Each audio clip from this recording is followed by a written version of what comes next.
pourtant, je pense avoir toujours quand même aimé Très les miroirs. certainement, nous vous Ou en tout cas éprouverons par m'admirer. un peu de peur, de faim, de diminution de biens, de personnes et de fruits, et fais la bonne annonce aux endurants. Surat Baqarah, verset 155. Ça agrandit. Ouais, genre tout de suite. Enfin, si t'es entre quatre murs, mais que quelque part tu as un miroir, c'est comme si enfin, la pièce devenait beaucoup plus étendue. Je pense que c'est pour ça que j'aime les miroirs, peut-être. Ok. Et pourquoi c'est important d'avoir un espace qui est grand? Pour ne pas être clivé, enfin pour ne pas se sentir emprisonné, je pense. Quelque part, ouais. Ok. Ouais. D'où l'idée d'avoir quelque chose qui pourrait étendre une partie de la pièce, même si finalement c'est que mirage quoi finalement, parce que c'est juste un miroir. Mais ça a cet effet là d'agrandir. Je vais mettre des miroirs dans ma tête. Comment on fait ça? Il y a des miroirs dans ma tête, ok. Ouais, comme ça mes pensées vont avoir des miroirs. Et pourtant, l'idée de miroir, ça m'évoque quand même l'idée de dualité. Et ça, j'ai quand même l'impression que je l'ai quand même assez dans ma tête. C'est-à-dire que dans ma tête, je pense que tu vas jamais voir des idées qui vont former un carré, à l'exemple de la pièce. Tu vas peut-être plutôt voir quatre miroirs ensemble. Du coup, pour chaque facette de la même pensée, tu pourras voir autant, deux revers en fait. Et du coup, c'est bizarre parce que même avec ça comme pièce dans ma tête, ça fait quand même prison. Ouais. Donc ouais, je pense que... Enfin, cette sensation-là, je la retrouve beaucoup plus dans ma tête que sur Terre. Mais non, je pense que sur Terre, ça marche. Et tu dis quand tu dis deux facettes d'une même idée, c'est-à-dire tu penses une chose et son contraire, c'est ça? Ou... Je pense, ouais. Ou en tout cas, une chose et toutes les possibilités qui pourraient venir avec. Ok. Et parfois, c'est une chose et son contraire. Une chose et ce qui pourrait la compléter. Une chose et ce qu'on en pense. Je dis on de manière générale. Ce qu'on dit sur ce sujet, etc. Ouais, du coup, ouais, c'est toute la synthèse de la même idée, quoi, qui se retrouve dans ma tête. Et du coup, qu'est-ce que tu en fais? Est-ce que tu choisis quelque chose? Est-ce que c'est des informations que tu considères? Est-ce que tu les considères toutes? Comment est-ce que ça se passe? Je pense que je les considère... Enfin, en tout cas, si toutes ces idées-là étaient dans une pièce, chaque idée aurait sa place. Genre, chaque idée va prendre une chaise et tout. Voilà, on s'assoit tous sur la même table. Il y aurait peut-être des parties, c'est-à-dire que malgré la pluralité des idées et des positions, il y aurait peut-être deux camps, si je peux appeler ça comme ça, deux camps qui finalement, enfin, ça se débrouille assez bien en fait. Du coup, ça fait peut-être la balance en fait. Ça fait la balance. Du coup, ouais, je les considère toutes en tout cas. Maintenant, c'est clair que c'est pas évident pour prendre une décision, ça c'est clair. Ouais. Mais bon, avec ça, je pense que je laisse le temps. C'est peut-être le temps qui va permettre à chaque idée qui s'était assise de dire oh bon là ok on va rentrer peut-être il serait temps de rebrousser chemin et finalement peut-être que ça se fait par élimination au fil du temps. Mais c'est vrai que pour prendre une décision genre spontanée c'est un peu plus compliqué, ouais. Et ça se fait par élimination parce que justement comment ça se passe du coup? Quand tu dis c'est le temps qui fait que, mais comment est-ce que le temps agit? Très bonne question. Comment est-ce que le temps agit? Le temps peut me dissuader de certaines choses. Le temps peut me montrer certaines choses. C'est le temps qui te le montre ou c'est ce qui arrive avec le temps? C'est quoi la différence? Je sais pas, est-ce que le temps, c'est pas l'élément temporel dans lequel s'inscrivent les événements? Parce que si on parle du temps comme du facteur qui montre quelque chose, c'était comme si le temps était autre chose que le contenant. C'est comme si on prend par exemple une route sur laquelle on marche. Le temps serait la route sur laquelle on marche. Et sur ces routes, il y aurait des faisceaux d'événements. Et si on dit que c'est le temps qui montre ou c'est le temps qui... Après, c'est ma conception du temps, peut-être que tu en as une autre et ce serait intéressant de l'entendre. Si on dit que c'est le temps qui change justement notre perception, c'était comme si c'était le temps qui, finalement, n'était pas juste le contenant, mais était un élément agissant. Et si c'est un élément agissant, comment est-ce qu'il l'est?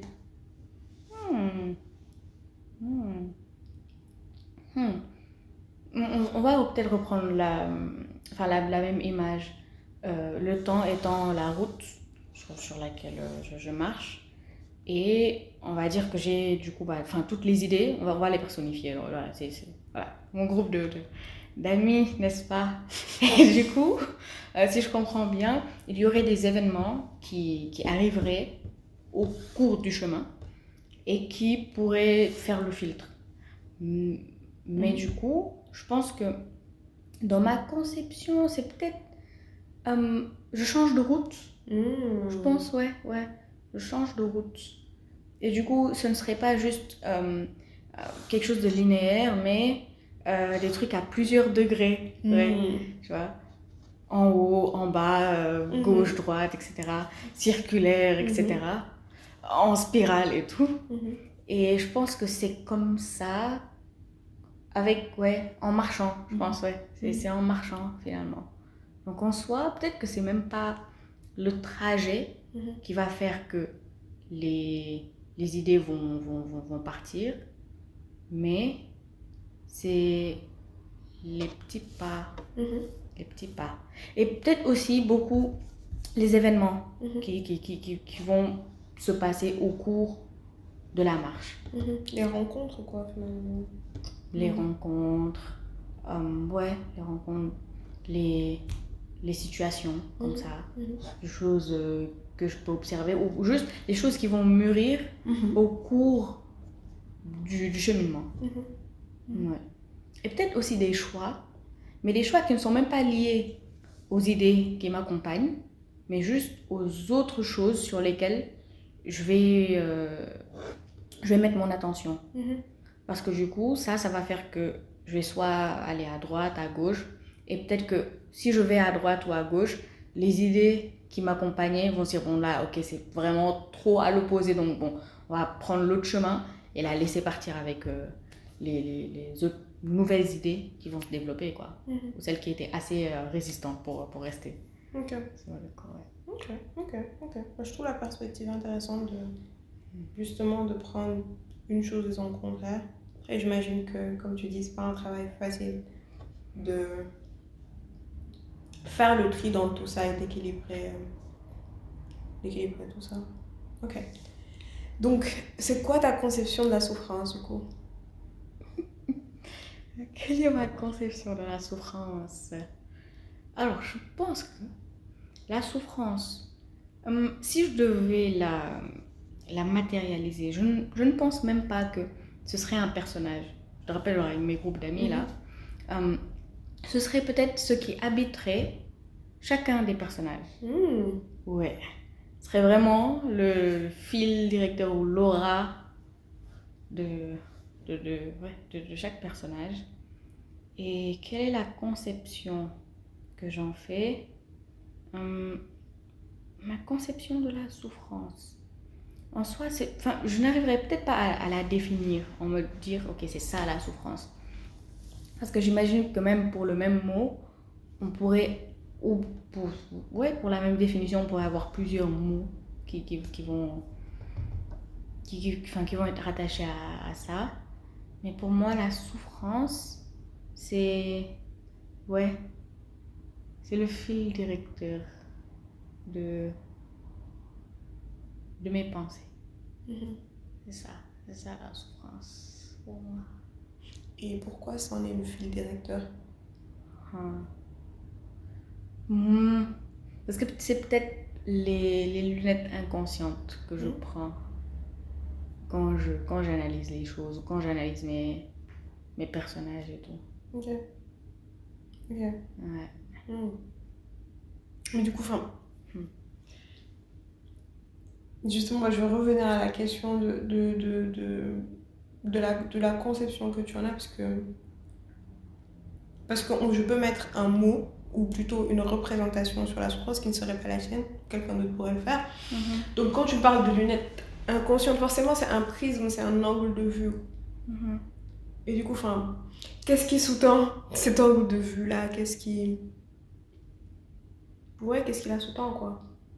Pourquoi, si je comprends bien, pourquoi est-ce que je porterais ces lunettes? C'est parce que j'ai besoin de voir. Non. Du coup, j'ai pas du tout été claire. On va faire très simple. Pour moi, la souffrance, c'est... Bonne question déjà. Je pense que c'est quelqu'un qui est dans un état, parce que... Ouais, même un animal. Qui est dans un état de peine. Mais de peine exacerbée. Parce que pour dire je souffre quand même, c'est... je trouve que c'est poussé. Donc pour moi, c'est un état de peine exacerbée qui peut être lié à plusieurs choses, banales comme complexes. Mais du coup, si on parle du sentiment, moi en tout cas, la définition que je mets là-dessus, c'est cet état de peine exacerbée. Est-ce que c'est la même définition que tu mets là-dessus ou est-ce que c'est différent? Peut-être que ça se rejoint. La souffrance, je dirais que c'est la manière dont on vit les choses de manière choisie ou non choisie. Hein. C'est la manière dont les choses aussi nous affectent, comment ça nous tord ou pas en fait. Tu vois? Et donc, Et je trouve que tout le monde a déjà souffert en fait. Et je sais que, it's a statement de dire oui, tout le monde a souffert parce que bon, je suis pas allée vérifier et tout. Mais je trouve que c'est quand même assez présent quoi, la souffrance. Et j'entends que c'est quand même assez dur d'utiliser ce mot et pas un autre. Mais je trouve que c'est l'état qui met quelqu'un dans une posture j'allais dire dans une posture de souffrance, mais oui, logique. Mais dans une posture de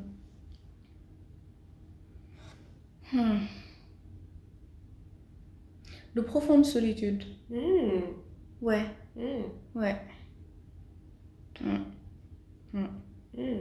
On avance. Ok. Oui. Oui, ça pose des choses, c'est beaucoup plus clair. Et donc tu disais, tu as ces lunettes-là, du coup, c'est comme ça que tu regardes tous tes personnages avant que tes personnages. Là, on parle on va dire, du filtre à travers lequel tu examines le monde et les idées qui te parviennent. Bien ça? Peut-être bien, ouais. Et donc, du coup, pourquoi? Pourquoi ce filtre et pas un autre? Parce que je pense que c'est peut-être le filtre qui, avec le temps, reste quand même assez, pas constant, mais plus marquant que les autres. Parce que par exemple, sur le chemin, il y a eu sûrement des moments d'euphorie, des moments de joie intense, de reconnaissance ou qu'importe. Mais c'est peut-être la souffrance qui soit a fait un déclic ou qui a tordu. Je sais pas pourquoi c'est le mot tordu en fait qui me vient, mais ouais. C'est vraiment la souffrance qui vient tordre en fait le récit, j'ai l'impression, qui tord du coup le degré des lunettes, je pense. Dans le bon sens comme dans le mauvais? Je pense, ouais. Et c'est bien de le rappeler peut-être, Ok. Et c'est le même... tu disais que justement c'est ce qui nous liait tous. Pourquoi? La souffrance, ça nous lie tous. Parce que j'ai l'impression qu'on a tous et toutes déjà fait l'expérience de la souffrance. Peut-être sans savoir le nommer, sans savoir qualifier ça comme tel. Ou en tout cas, j'ai l'impression que tout le monde a ces mots pour le dire, pour le décrire. Mais que fondamentalement, on a tous déjà souffert.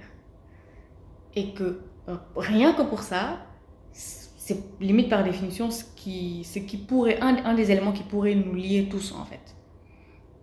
Et tout à l'heure, je l'ai relié à la solitude parce que j'ai l'impression que quand on souffre, ne serait-ce que au moment T où on souffre, on a l'impression d'être seul au monde. Moi, en tout cas, j'ai l'impression d'être seul au monde quand je souffre en fait.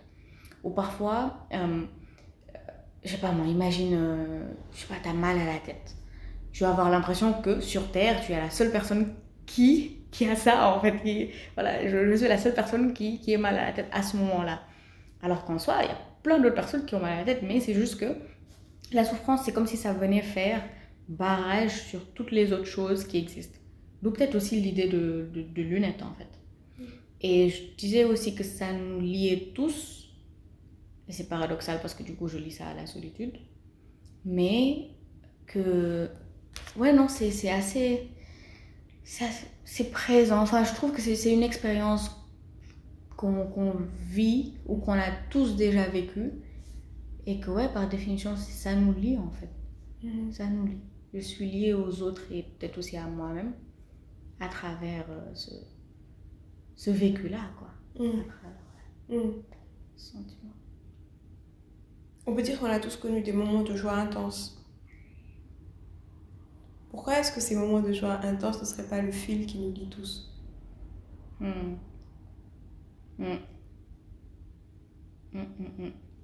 Parce que je pense que la souffrance, enfin, pour moi, ça marque plus.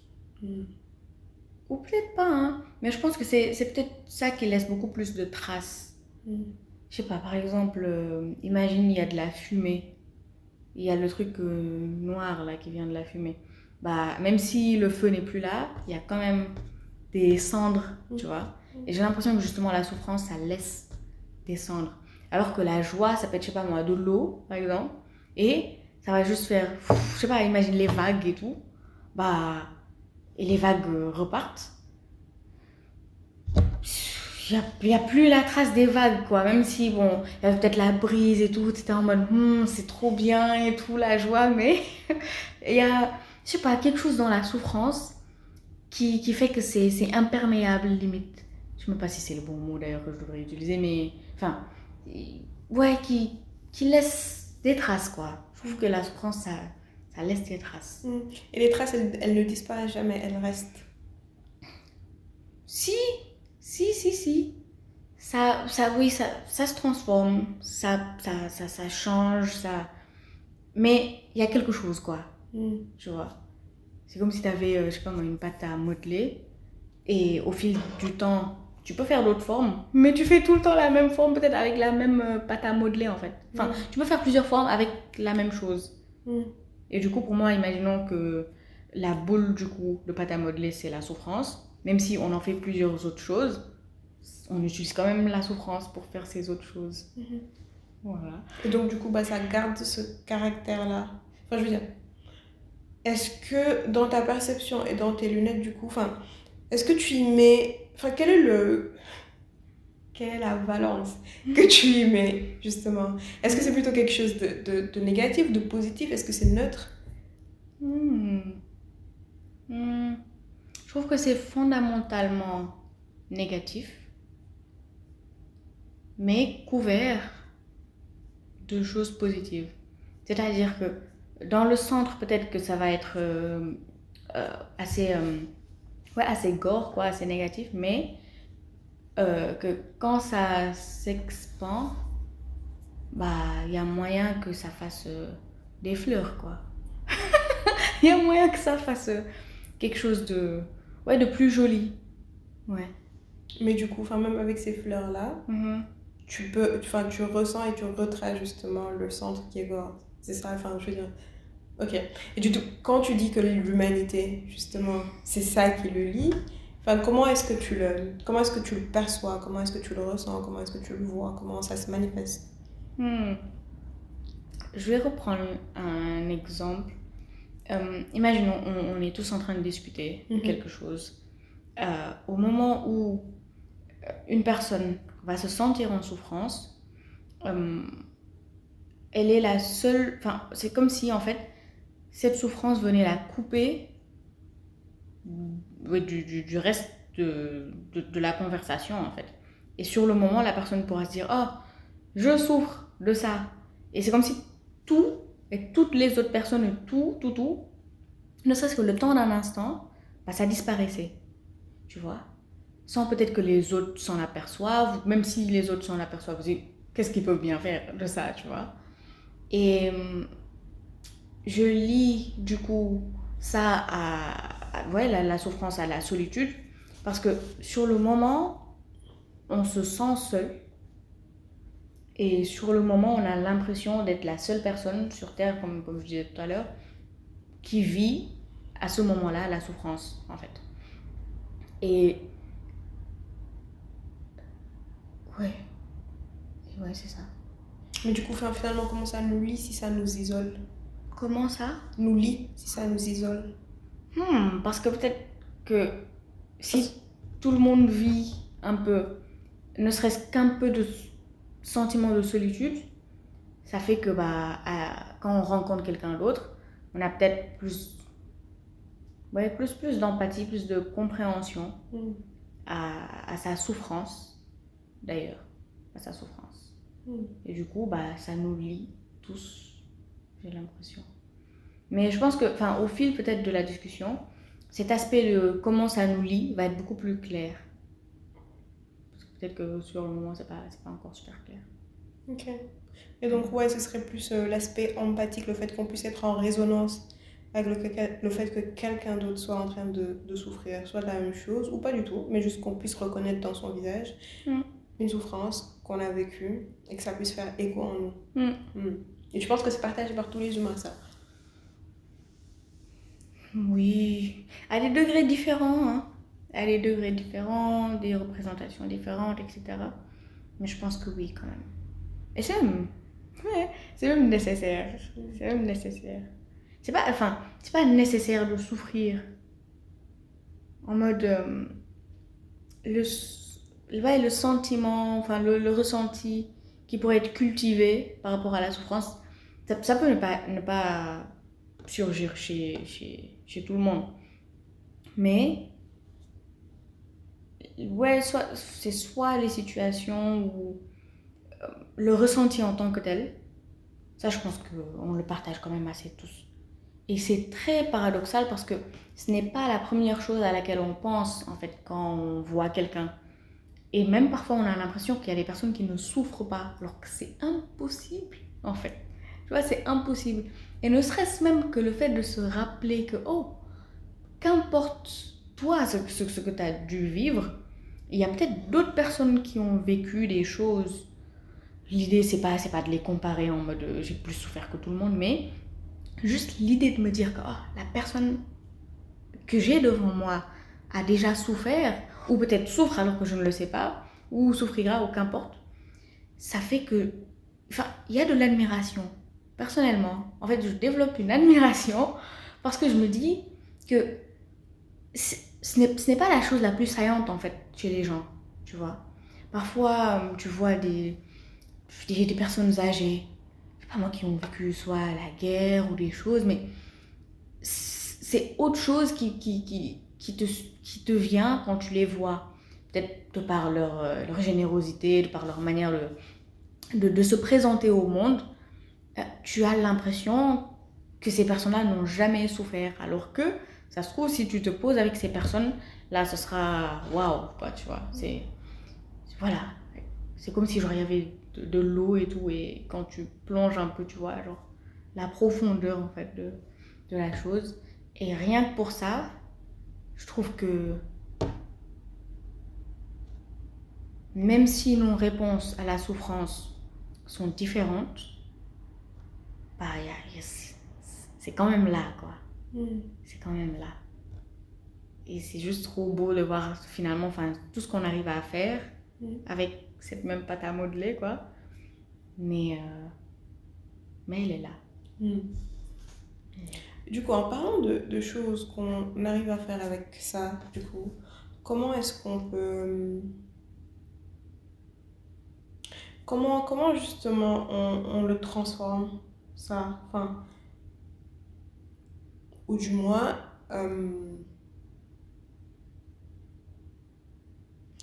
comment est-ce que ça s'est... Comment la transformation de cette pâte à modeler s'est manifestée pour toi, par exemple? La transformation de la pâte à modeler, elle s'est faite. Je pense que cette pâte à modeler déjà, ce qu'elle a permis en moi, c'était déjà d'essayer de comprendre.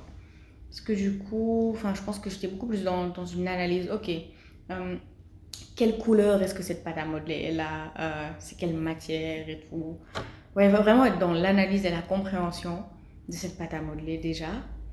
Et je pense que le processus de transformation, même si, j'ai pas l'impression que c'est super haché comme travail, mais qu'au moins, je pourrais dire que ça débute par le fait d'aller chercher, quoi, d'aller dire, ok, c'est quoi ça, tu vois. Ouais, d'essayer de comprendre. Et justement, de se poser la question du pourquoi. Pourquoi cette pâte à modeler est là? Pourquoi est-ce que, voilà, c'est ça, sa forme? Pourquoi elle est de cette taille-là, quoi, par exemple? Pour justement essayer de, tu vois, timidement aller toucher, like, ok, qu'est-ce que c'est que ça, tu vois, ok. C'est comme ça qu'elle réagit, ok. Là, j'arrive peut-être à mal... Malaxé? Exactement. L'objet, pour voir du coup ce que ça peut donner, ouais. Donc voilà, c'est de l'expérimentation, quoi. Ok. Juste, ouais. Et donc, du coup, c'est à force de la toucher, de la manipuler qu'elle se transforme, c'est ça? Oui. Ok. Enfin, pour que ça ne soit pas trop abstrait. Trop abstrait. Pour les gens qui écoutent, par exemple. Si on devait dire qu'on a, je sais pas, c'est quoi qu'on malaxe? C'est comment qu'on touche justement cet objet? C'est comment qu'on en fait le tour, qu'on définit... est-ce qu'il y aurait une façon de faire? Ou du moins, pas une façon de faire, mais... est-ce que tu recommanderais une façon de faire qui n'est pas la façon de faire, mais ouais. Ouais, sur un plan un peu plus concret, pour que les gens puissent peut-être saisir un peu plus. Je vais peut-être remonter dans mes souvenirs pour voir. Je pense qu'il y a... de ce que j'ai remarqué. Et c'est intéressant de voir que même... j'étais en train de malaxer, on va dire, l'objet sans même savoir que c'était ça que j'étais en train de faire. Et du coup, ça avait commencé, je pense, avec l'écriture. Avec l'écriture où c'était juste des manières de signifier ce que je ressentais. Et qu'importe ce qui pouvait me venir, en fait. Je pouvais soit nommer la chose ou pas du tout d'ailleurs, tu vois. Donc c'était déjà ça c'est ça que j'avais comme médium, l'écriture. Après franchement je pense que c'était dans le silence, quoi, avec les pensées qui me traversaient, juste le fait d'abord d'observer ces pensées-là ou ces ressentis-là, plus que d'autres, sous les radars, et à un moment décider de dire ok, je vais essayer d'écouter ce que ça a à me dire, en fait. Et du coup, franchement, parfois, j'étais là, assise, les yeux fermés, posture, assise quoi, par terre, dire ok, quels sont les souvenirs qui me viennent, tu vois, et juste être là. Et des souvenirs allaient venir, des sensations, des odeurs, des goûts, qu'importe. J'allais juste être là. Ok, on va essayer de voir jusqu'où est-ce qu'on va pouvoir tenir. Ok, et ça allait juste être là. Ok, Parfois, c'est des larmes qui allaient sortir. C'est ok, on a... Ah, ça, je m'en souvenais plus. C'est marrant, tu vois, ok. Mais juste être là, à l'écoute de... Ouais, de tout ce que ce silence pourrait faire ressurgir, en fait. Je pense que, ouais, c'est d'abord l'écriture. Après, des moments de silence. Après, enfin, il y avait tout autre médium comme l'art, par exemple, la photographie, peinture, ouais, tout ça, quoi, tout ça. Ouais.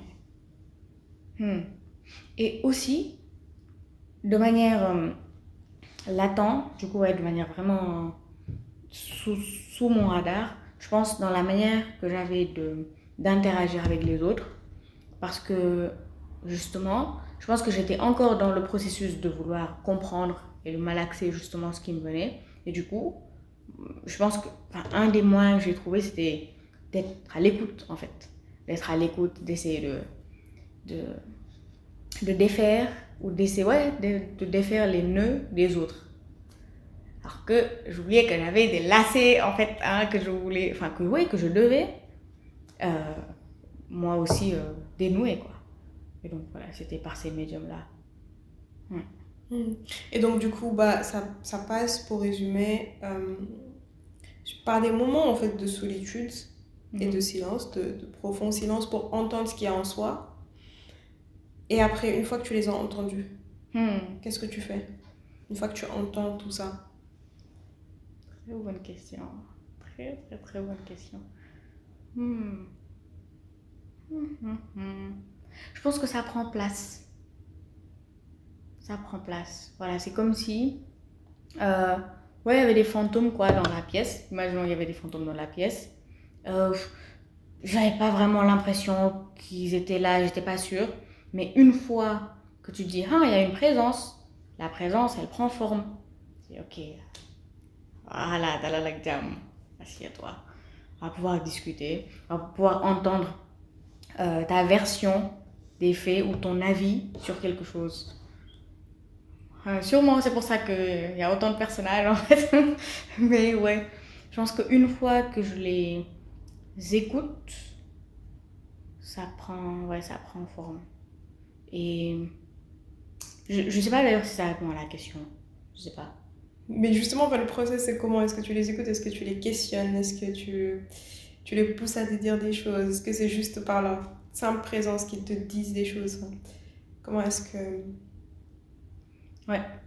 Ça parle tout seul, bon. Ils parlent tout seul. Ouais, okay. Ça parle tout seul. Ça, c'est clair. Je pense que ouais, ça parle tout seul. Et parfois même, je suis obligée de dire, bon, ok, on se calme, ok, hein. Voilà. On demande d'abord la parole avant de parler. On demande d'abord la parole avant de parler, ok? Donc, je pense que, voilà. Parfois, ouais, c'est plus, ouais. Moins, enfin, ok, parce que bon, c'est bien d'écouter. Après, ça peut très vite être paralysant, en fait, plus qu'autre chose. Du coup, c'est des freins, en fait, qui sont parfois nécessaires pour ne pas que ça vienne... Enfin, pour ne pas, justement, que ça devienne ta propre voix. Et donc, voilà. C'est bien de les écouter. Ok, bah moi j'ai vécu ça. Ok, d'accord, ok. J'entends bien. Mais, ouais, tu l'as vécu, quoi. C'est dans un espace-temps donné. Ça veut dire que peut-être que, ok, bah vu que tu as vécu ça, tu auras de bons conseils. Ou en tout cas que tu auras un angle avec la manière dont je vis, la manière effrénée dont je peux vivre les choses, je peux ne pas me rendre compte, mais si je m'assois et je te demande, ok, bah, qu'est-ce que tu penses de ça? Tu pourras me donner des trucs. Maintenant, je pourrais avoir aussi le choix de me dire, ok, est-ce que c'est... Enfin, ouais, quel poids est-ce que je décide de donner en fait à cette voix, quoi. Et donc voilà, je pense que c'est ça. C'est de leur donner à s'exprimer. Et je les écoute. Ok. Et enfin, je veux dire, le fait de les écouter, quel rôle ça joue dans le fait de démêler et de comprendre tout ça, du coup, finalement? Parce que j'ai l'impression que c'est plutôt quelque chose qui continue à être présent, à agir dans le présent en tout cas, avec le poids qu'on leur donne. Mais justement, quel rôle ça joue dans le fait de démêler tout ça, de démêler la grosse boule, quoi. Hmm. Hmm. En me disant peut-être d'où, enfin, comment dire, quand on fait des nœuds, on se rend pas compte justement qu'on fait des nœuds. Maintenant, je pense que le rôle de ces personnages-là, c'est d'aller au fond, en fait, dans la racine, et vraiment m'inviter à plonger, en fait, à plonger pour aller voir la source, quoi, des choses. Je sais pas si ça répond à la question. Oui, et les défaire du coup petit à petit, ok. Et clarifier les choses. Ok. Est-ce que c'est un process dans lequel justement ça aide à faire la paix, ouais, avec ce qui a précédé, avec cette souffrance entre guillemets, ou plutôt autre chose, je sais pas. Qu'est-ce qu'il en résulte du coup de ce... Ouais, quel est le démêlage finalement, il sert à quoi? Est-ce qu'il sert juste à observer la souffrance comme étant présente, comme ayant une forme ou ayant eu une forme, de comprendre les racines, d'où ça peut bien venir, mais finalement, quelle est la résultante de ce travail-là, de la compréhension des racines et de la compréhension de la forme que ça peut prendre.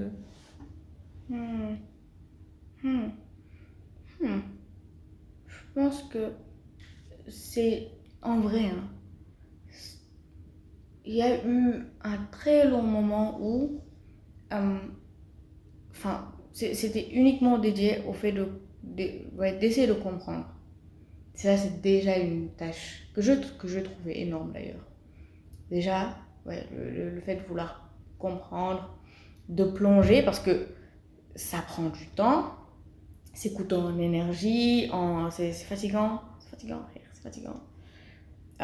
Et justement, parce que parfois aussi, si tu plonges beaucoup trop et t'as pas tes bouées, t'as pas prévenu que t'allais plonger, du coup, bah, les gens peuvent pas venir te prendre quand tu plonges, parce que bah, la mer, elle submerge très vite.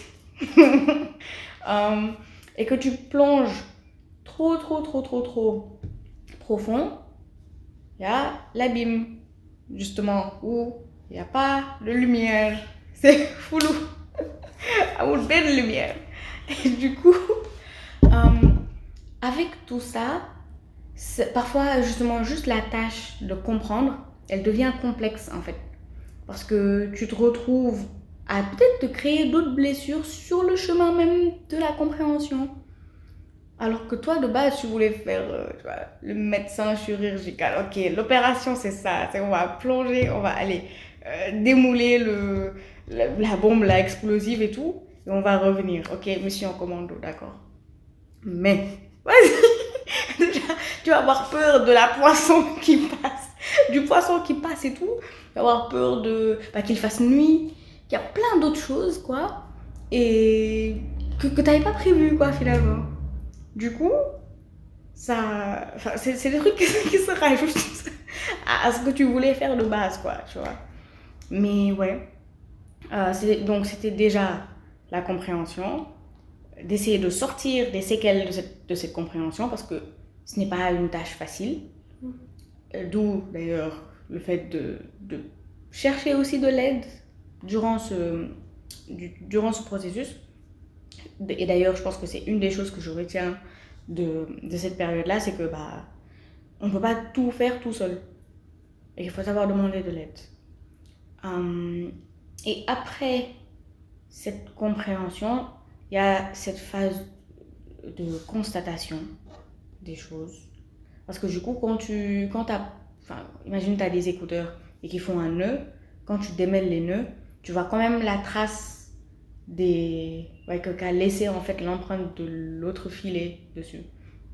Du coup, ça va après consister à, tu vois, quand tu prends le fil et tout, tu malaxes ça pour que ça puisse refaire forme, voilà, soit rester droit ou reprendre ses formes et tout, dépoussiérer, etc. En fait, c'est tout un... ouais, c'est tout un... C'est tout un processus en fait. Tout un processus. Et peut-être que même j'étais restée beaucoup trop longtemps dans le processus de comprendre, de compréhension. Peut-être que ouais, c'est de ça dont j'avais besoin. Ouais, de comprendre d'abord, d'essayer de dépoussiérer petit à petit. Il y a des choses qui ont eu besoin que je fasse un effort pour que ça puisse rester droit, et d'autres qui se sont juste érodées quoi, avec les marches, avec le temps. Et donc, voilà, je sais pas si je réponds toujours à la question. Ouais, il me semble. Si même on l'a pas perdu de vue. Il me semble. Et donc, du coup, finalement, les écouteurs, ils finissent par être comment? Bah, tu branches pour voir si t'arrives à écouter, quoi. À écouter s'il y a toujours les battements de cœur, quoi. S'il y a encore de la vie dans ça. Ouais. Et s'il y a besoin que tu dépoussières un peu plus, ça, ouais. Voilà quoi, c'est en test, c'est phase de test et tout. Et voilà. Ok. Donc plus de temps, enfin plus on avance, plus on affine, on va dire, on affine. Mais si je suis un peu ta logique, on peut arriver à un moment justement où ces traces de torsion vont disparaître peut-être, parce que les écouteurs ont pris tellement le temps d'être droit, de se truquer, que on ne va pas voir cette torsion qu'il y a eu dans le temps. Et peut-être que finalement cette torsion a eu de l'effet, mais en tout cas l'effet il n'est plus visible, il s'est dissipé. Alors que tout à l'heure en amont on était en train de dire justement que ce qui nous liait tous c'était cette souffrance là, parce que quelle que soit la matière qu'elle produit, on peut en voir ou on peut en ressentir la source. Bah du coup là, enfin, qu'est-ce qu'il en est finalement, tu vois? Bah justement ça, je pense qu'on arrive à le voir si on prend un couteau et on taille l'écouteur, parce que ça se trouve, lorsque les écouteurs se sont trop emmêlés, il y a eu des fils à l'intérieur qui se sont cassés. Et peut-être que, enfin, tu vas quand même réussir à écouter quelque chose et tout des écouteurs, mais ça fait quand même qu'il y a des filaments en fait qui sont déchirés, voilà, qui sont tordus, mais qu'on n'arrive pas à voir parce que justement la matière qui entourait les fils, voilà quoi, a repris ses formes. Et je pense que même, enfin, heureusement, hein, alhamdulillah, on arrive justement à reprendre nos formes. Je sais pas moi, après une blessure, à l'extérieur en tout cas, il y a des formes qui reviennent, mais ça ne change pas peut-être ce qu'il y a à l'intérieur, quoi. Parce que ça se trouve, il y a des structures qui se sont changées à jamais, tant mieux, mais ça, on n'arrive pas toujours à voir ça.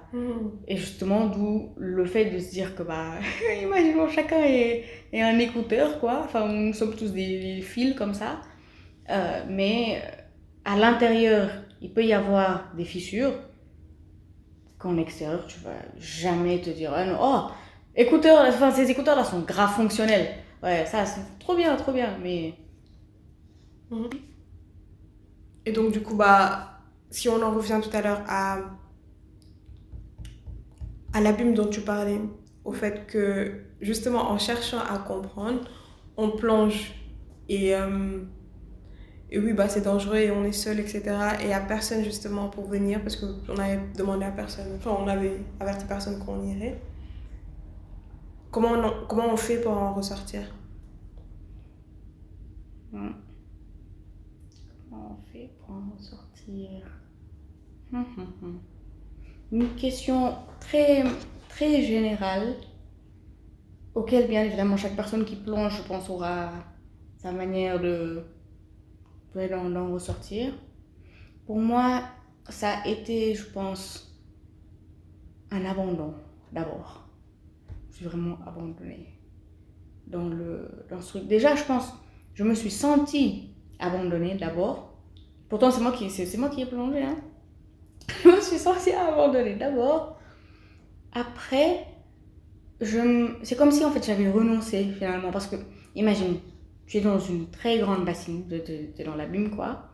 Et il n'y a plus de lumière, t'es là. Enfin, c'est très facile de perdre espoir en fait quand t'es dans l'abîme. Et du coup, mon réflexe en tout cas, ça a été, malgré le fait que je me débattais, c'est juste de dire, oh, ça y est, tu vois. Let's just think at this point, you know. Et ça a eu son temps, ça a fait son temps, parce que je ne sais même pas si ça se dit. Mais en tout cas, ça a eu sa période. Après, comme si ça ne suffisait pas, hein. En fait, je pense que même lorsque je m'abandonne, j'essaie de comprendre pourquoi je m'abandonne. Du coup, il y a tout le soir cette boucle d'essayer de comprendre pourquoi, en fait. Je pense que c'est ça qui me tenait peut-être, c'est d'essayer de comprendre le pourquoi. Essayer de comprendre pourquoi. Et dans ça, ce qui me venait, en tout cas, enfin, les réponses que j'avais, et qui sont venues bien après, je pense, hein, bien après, c'était que lorsque j'étais dans l'abîme, en tout cas, enfin, ce qui m'a amené à être dans l'abîme, c'était que je pensais que tout ce qui m'arrivait, j'y avais une très grande part de responsabilité. Comme si j'en étais moi-même la cause, en fait. Et aujourd'hui, enfin, je regarde ça en me disant que c'était une erreur, ou en tout cas, ouais, une erreur de jugement par rapport à ce que je vivais, parce que ce n'est pas ce n'est pas mérité, quoi. Ce n'est pas quelque chose qui vient forcément de moi, en fait. C'était déjà ça, de savoir que du coup, enfin, les choses, ouais, de toute façon, les choses vont advenir, de toute façon, tu vois, et qu'importe qui tu es. Peut-être d'ailleurs c'est pour ça que je trouve que la souffrance nous traverse tous, parce que du coup, que tu te sens méritant de souffrir ou pas, c'est quand même là, tu vois. Du coup, vraiment un des pièges, on va dire, que j'ai pu identifier en me posant la question de pourquoi est-ce que j'en arrive là, quoi, c'est le fait de vouloir tout m'attribuer et de vouloir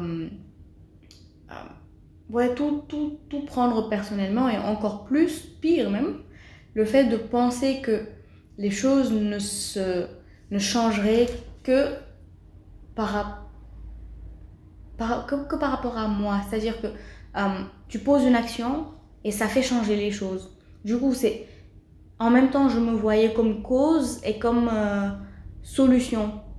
Alors qu'on s'en sort, on s'en sort pas en fait quand on fait ça, tu vois. C'est se trap soi-même en fait. Soit se piéger soi-même dans son propre mode de pensée en fait.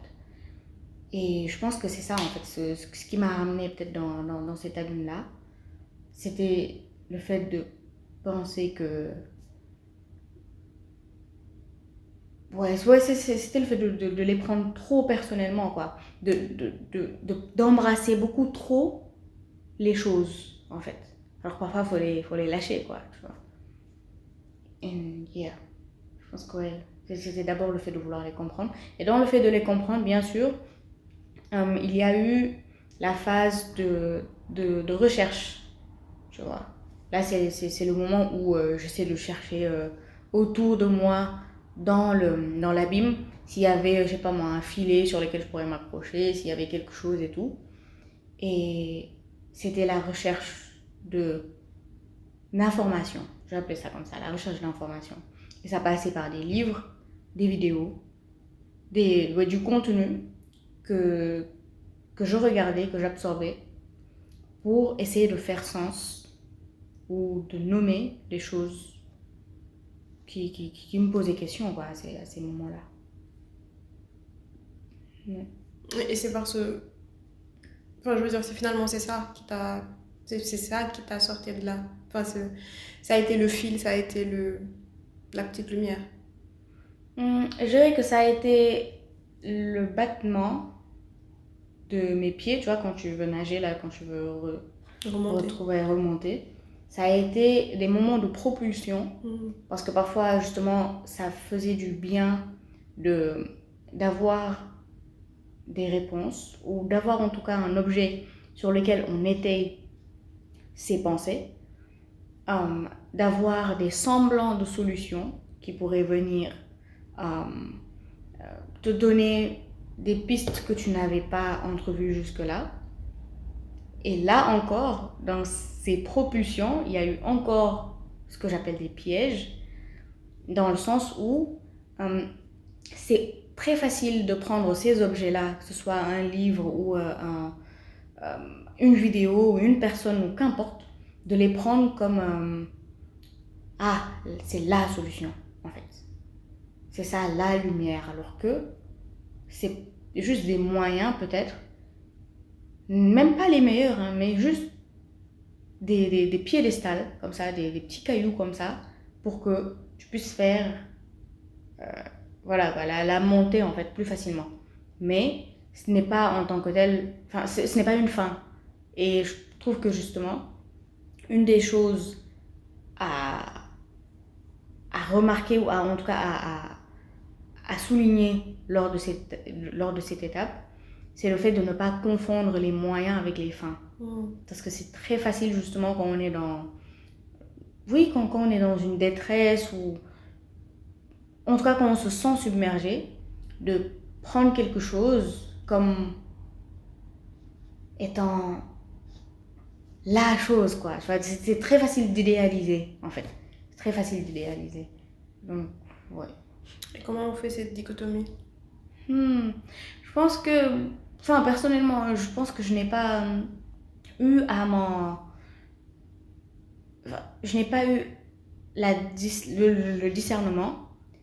Je n'ai eu le discernement que lorsque je suis passée outre. Que lorsque je suis passée outre, en fait. Et que j'ai testé autre chose. En tout cas, que d'autres choses se sont présentées à moi. Mais que sur le moment, tu t'enroules, en fait, dedans, quoi. Et peut-être que l'autre aspect, l'autre indicateur, ce serait ce que cette chose te fait ressentir. Par exemple, parfois, je pourrais prendre un livre, on va le dire, de développement personnel, un très grand guillemets, où il y aurait des solutions qui seraient proposées, ou en tout cas juste des idées auxquelles j'étais exposée, et que sur le moment, j'ai trouvé pertinent. Que j'ai trouvé pertinent par rapport à là où j'étais, justement. Par rapport à ma manière de penser jusque-là. Et du coup, têtue que j'étais, j'ai très vite voulu prendre ça comme solution et vouloir les appliquer au moment même où j'ai été en contact avec ces choses-là. Et j'ai eu un exemple. Et cet exemple-là, c'est l'exemple de la jalousie. Ouais. C'était le livre de Lise Bourbeau, les 5 blessures qui empêchent d'être soi-même. Et j'étais en classe de terminale, et j'ai lu le livre Les solutions à ces blessures-là. Et du coup, dans un des chapitres, elle donnait l'exemple de la jalousie. Elle disait que les personnes qui pouvaient ressentir de la jalousie étaient des personnes qui manquaient foncièrement, ou en tout cas, c'était le symptôme de quelqu'un qui est insecure, qui a des insécurités. Et que, arrête quoi. Tu vois. Et du coup, sur le moment, je me suis dit, en fait, son argumentaire était tellement bien détaillé que je me suis dit, ouais, c'est ça la solution, faut juste arrêter d'être jalouse, quoi, trop bien. Et non, c'est pas comme ça que ça se passe. Et je pense que je prenais beaucoup trop à la lettre. En fait, il suffisait tout simplement que la chose fasse sens dans ma tête pour que je pense ou que je prétende vouloir les appliquer. Alors que ce que je négligeais justement dans tout ça, c'était tout le processus émotionnel que ça allait engendrer et que finalement je négligeais énormément. Du coup, même si ça pouvait faire des bons de dopamine, ou en tout cas, j'étais exposée à autre chose que ma souffrance finalement. J'étais exposée à autre chose que la noirceur de l'abîme là, qui m'entourait. Mais j'étais quand même exposée à autre chose, à des mirages en fait finalement. Et même si ça peut avoir l'effet de te faire bondir, ça peut aussi très vite te faire couler encore plus en fait. Du coup, c'était des zigzags en fait. Jusqu'à ce que tu te rendes compte que non, en fait, c'est pas comme ça qu'il faut fonctionner. Ouais. Enfin, ce qui me vient quand tu dis, c'est pas parce que ça fait sens que c'est vrai. C'est ça qui me vient. Et je pense que ça, c'est une. Enfin, c'est. Je pense qu'on devrait faire une banderole. Non, mais je pense que je ferai un épisode là-dessus parce que c'est quelque chose qui me tient à cœur. On est très vite suffisant avec nos cerveaux. On pense très vite que c'est parce que ça fait sens.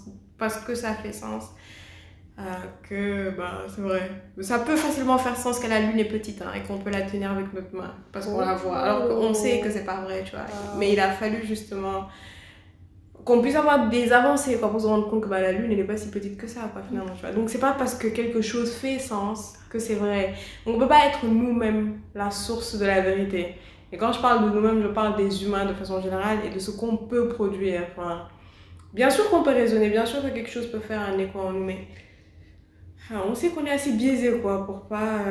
Mais bon, bref, c'était une parenthèse. Mais ouais, c'est ce qui a pop-up un peu quand tu disais ça. Et en parlant de livres de développement personnel, je recommande un très bon livre qui est celui de Moussa Nabati, justement, Le bonheur d'être soi-même. Parce que c'est pas écrit par un développement personnel person. Ça a été écrit par psychologue. Ouais, il me semble même un neuropsychologue du coup. Et je pense que c'est un livre qui est excellent pour se poser des questions sur soi. Et tout ce truc dont on a parlé, de démêler, de regarder la forme, de comprendre d'où ça vient, etc. Je trouve que dans le livre, on a quand même c'est assez diffus, mais il y a comme une façon de nous montrer comment faire justement pour aller chercher la forme de la chose, et le démêler. Donc, c'est un livre que je recommande. Ok, et donc du coup, tu disais que c'était ce qui t'a permis de les petites marches que tu as utilisées justement pour monter. Enfin, et du coup, ouais, comment finalement, ouais, tu en es sorti tout simplement, ou tu t'es rendu compte que, ok, c'était... Parce que je pense que c'est une chose de s'en rendre compte maintenant, c'en est une autre de s'en rendre compte pendant qu'on est en train de prendre ces marches-là.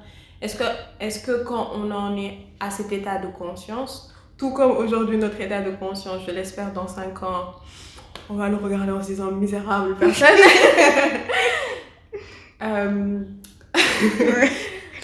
Comment justement on en arrive justement à un état de conscience différent, à se rendre compte que ok, c'était des mirages tout ça mais c'était des mirages nécessaires, mais c'était des mirages quand même.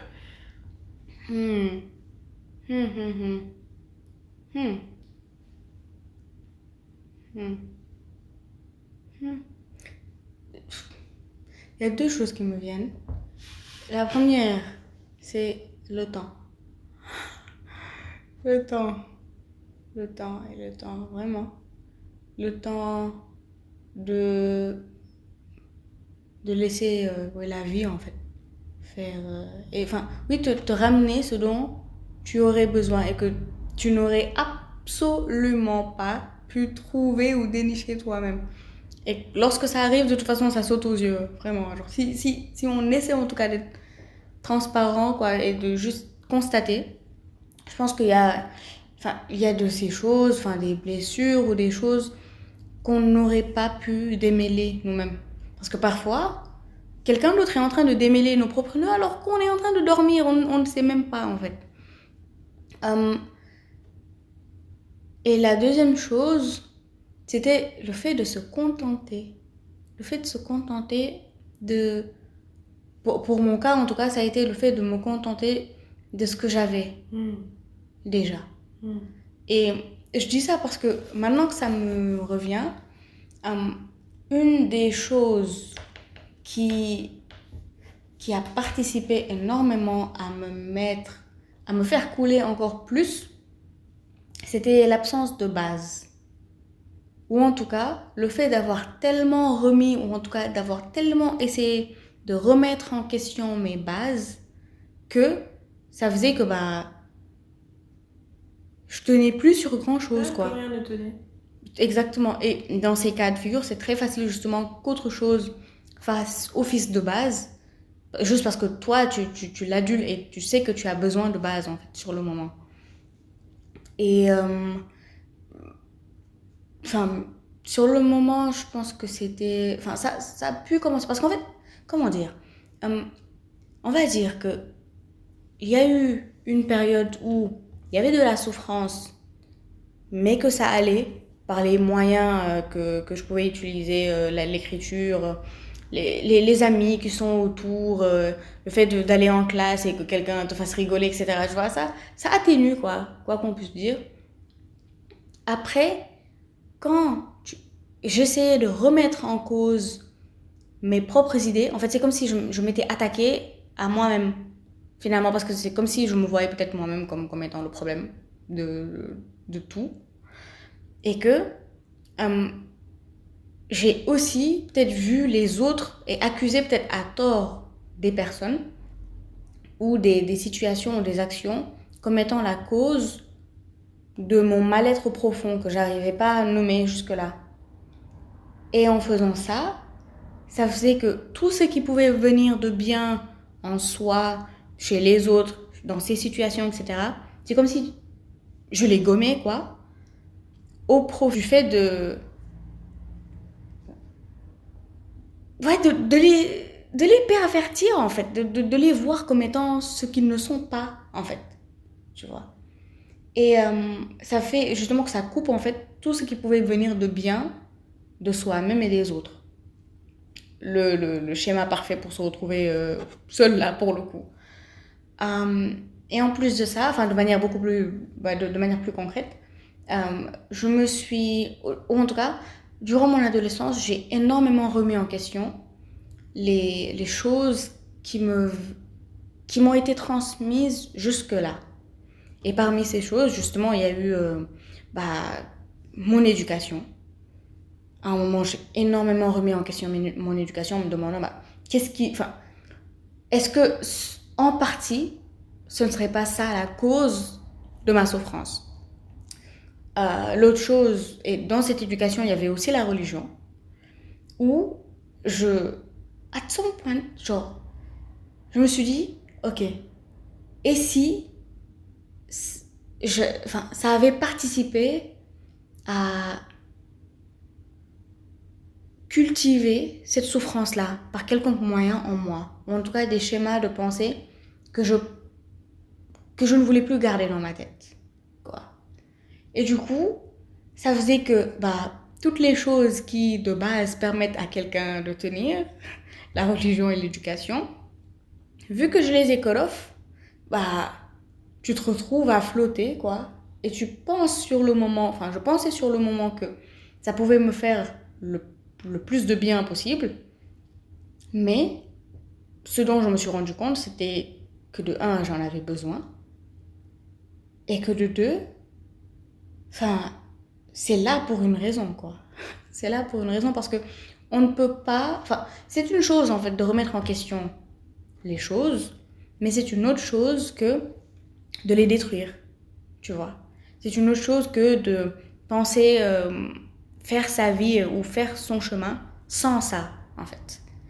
Et c'est une autre chose aussi que de penser pouvoir être soi-même, comme je disais tout à l'heure, être source de solutions, en fait, soi-même. Parce que si on fait ça, on est uniquement biaisé, ou en tout cas en très grande partie, biaisé par ce qui nous traverse sur le moment, en fait. Et qu'on n'arrive pas justement à voir avec les bonnes lunettes. Et donc voilà. Et justement, d'où le fait que je disais que j'avais besoin de temps, déjà pour avoir toutes ces conclusions et constater tout ce qui a été fait, dans la limite du possible. Et de pouvoir peut-être revenir sur ces choses-là que j'avais eu à délaisser, du coup, religion et éducation. Et de voir en quoi est-ce que ce qui m'a été transmis jusque-là, comment est-ce que je pouvais m'en contenter, en fait, finalement. Comment est-ce que je pouvais me contenter de ce qui m'a été transmis jusque-là. Ce qui m'a été transmis jusque-là. Et du coup, c'est quoi le contentement? C'est déjà, je pense, le fait de reconnaître que je n'en savais pas tant que ça, en fait. Et que ça se trouve, j'avais jugé à tort et à travers mon éducation et la religion qui m'a été donnée, du coup, jusque-là. Se contenter, c'est dans ce cas de figure-là, c'était d'aller voir finalement qu'est-ce que ça me disait en fait réellement, quoi. Qu'est-ce que mon éducation, qu'est-ce que ça avait à me transmettre jusque-là. Qu'est-ce que la religion que j'ai toujours vue et que j'ai toujours vécue, qu'est-ce que ça avait à m'apporter sur le moment, en fait. Qu'est-ce que ça avait à m'apporter. Et je pense que ça a pu aller de pair avec le fait de vouloir tout remettre en question et maintenant se dire, ok, là j'ai essayé d'avoir une posture critique, maintenant comment est-ce que j'essaie d'avoir une posture plus constructive, en fait. Comment est-ce que j'essaie de prendre ce que ça a de bien et que je n'avais pas vu jusque-là, ou en tout cas que j'avais effacé, en fait, par mécanisme de défense, par fougue de jeunesse, qu'importe. Mais en tout cas, ouais, se contenter. Et vraiment, ouais, c'est ça, en fait, c'est d'avoir reconnu que j'avais peut-être mal jugé jusque-là. C'est d'avoir reconnu que je n'en savais pas grand-chose, finalement. Et de vouloir juste m'asseoir et de dire, ok, maintenant, qu'est-ce que ça avait, en fait, finalement, de bien jusque-là, en fait, à me montrer. Et c'est toujours quelque chose que j'arrive peut-être maintenant beaucoup plus clairement à voir, quoi. Du coup, à accepter petit à petit. Et c'est par cette acceptation, justement, qu'on sort de tout ça, quoi. J'ai une question. Pourquoi est-ce que les lunettes, finalement, sont des lunettes de souffrance après tout ça? Pourquoi est-ce qu'elles restent ces lunettes-là?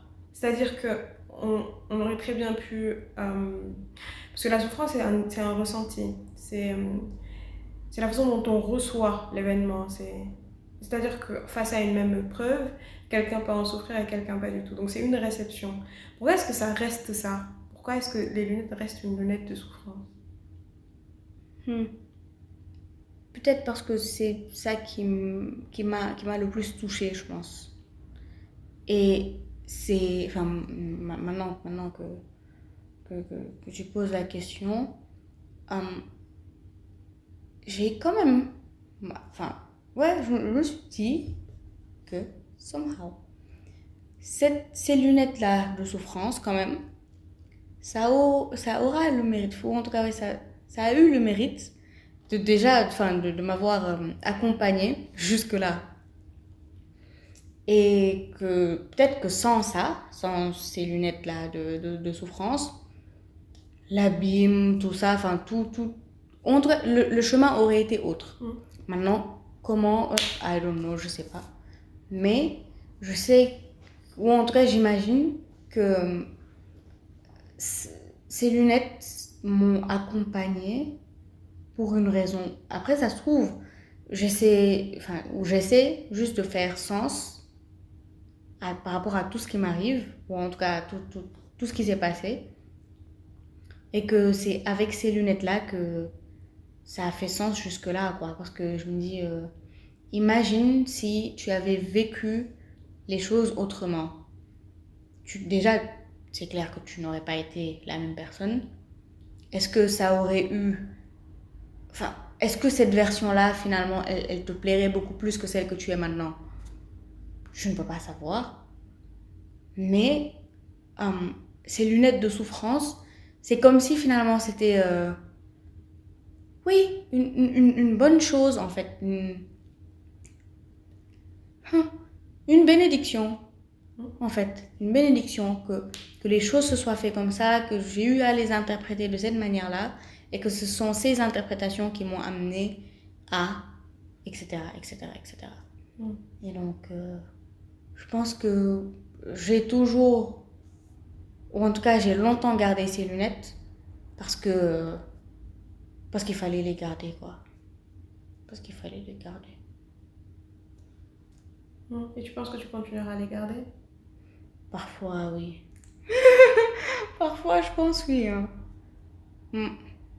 Parfois, je pense oui. Mais, il y a quand même, enfin, j'ai plusieurs degrés déjà plusieurs degrés de souffrance par rapport aux lunettes. Je peux changer de monture, je peux changer de lunettes, quoi. Enfin, parfois, ce sera d'autres lunettes de gratitude, par exemple. Des lunettes de nostalgie. Il y a plein d'autres lunettes que je peux porter. Mais c'est vrai que jusque-là, la souffrance, en tout cas, c'était mon degré principal. Et voilà, j'ai regardé les choses sous cet angle-là, jusque-là, quoi. Si t'avais, je sais pas, un mot de la fin, quelque chose que t'avais envie de dire, j'en sais rien, de partager, avec lequel t'aimerais conclure.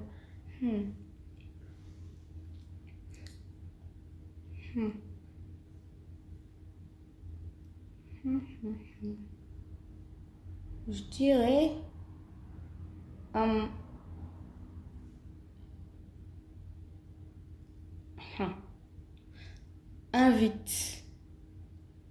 invite la souffrance à prendre place. Parce qu'elle a des choses à te dire en toi. Maintenant, il ne faudrait pas que cette souffrance, elle te tue et qu'elle te possède, en fait. Parce que cette souffrance-là, elle n'est pas toi, en fait. C'est juste un médium, c'est juste un... Voilà, on l'a envoyé, tu vois. On l'a envoyé, voilà, parce qu'il avait un message à te dire, à te délivrer. Et normalement, si on t'envoie quelque part pour que tu donnes un message à quelqu'un, une fois que le message est passé, tu reposes, voilà, tu reprends tes affaires et tu pars. Mais les choses justement se compliquent quand on n'arrive pas justement à identifier celui qu'on envoie, le message qu'il porte, et que justement on n'arrive plus trop à discerner en fait qui est quoi, tu vois. Mais que fondamentalement, toutes ces choses, tous ces épisodes, ou qu'importe, c'est juste un miroir. Ah, c'est très beau, la boucle. C'est juste un miroir, quoi, pour te faire voir, en fait, ce qu'il y a en toi, quoi. Pour te faire voir ce qu'il y a en toi. Parce que dans ce processus, il y a eu plein de choses qui se sont effacées, comme je dis, sur le chemin. Il y a eu des personnages qui ont eu soif, donc voilà, ils n'ont pas été endurants, ils sont restés là-bas. Il y a des personnages, voilà, enfin, ça, voilà, qui ont trouvé autre chose, tu vois. En tout cas, qui avaient leurs questions. Leurs questions ont eu des réponses, classe, et ils sont partis, tu vois. Mais, ouais, et que au fur et à mesure, en tout cas, ça part, quoi. Ça part, ça s'efface, quoi. Ça s'efface. Ouais, tout s'efface.